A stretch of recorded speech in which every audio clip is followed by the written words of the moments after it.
सोच घने जंगल के ऊपर झुका हुआ था जब ईथन ड्रेक ने अपना बेग ठीक किया और माथे से पसीना पूंछा। उसने बरसों पुराने नक्शे और कदीम तहरीरें पढ़ने में गुजारे थे, जो सब एक ही मंजिल की तरफ इशारा कर रहे थे। खोया हुआ शहर इल्डोरिया कहा जाता था कि अमेज़न के जंगलात की गहराइयों में छिपा हुआ ये शहर सुनहरी मंदिरों और लाजवाल राजों का हामिल है, जदीद दुनिया की नजरों से ओझल। आयथन ने अपनी साथी डॉक्टर इमेलिया कार्टर की तरफ देखा, जो एक माहिर आसार कदीमा थीं, और कदीम तहजीबों के बारे में उनका इल्म आयथन की महम जुएई की प्यास के बराबर था। वो इस पत्थर की तख्ती के टुकड़े को बगौर देख रही थीं जो उन्होंने कुछ दिन पहले दरियाफत किया था। ये निशानात बताते हैं कि ईल्डोरिया कई जालों और आजमाइशों से महफूज है, इमीलिया ने कहा, अपनी अंगलियां घुसे हुए नुकूश पर फिरते हुए।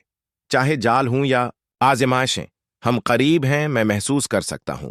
ईथन ने जोश से कहा, मंचीटीज हाथ में लिए वो घने दरख्तों और बेलों को काटते हुए आगे बढ़े। परिंदों की पुकार और जंगल की प्रासरार आवाजें उनके अर्द गर्द गूंज रही थीं। कई घंटों की मशक्कत के बाद वो एक हैरत अंगेज चीज के सामने जा पहुंचे। एक दीवकामत पथरीला दरवाजा जो बीलों और काई में ढका हुआ था।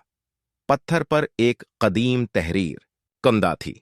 सिर्फ वही दाखिल हो सकते हैं जो उसके काबिल हूं। एमिलिया ने नीचे खुद्दी हुई अलामतों को पढ़ना शुरू किया। ये एक आजमाइश है।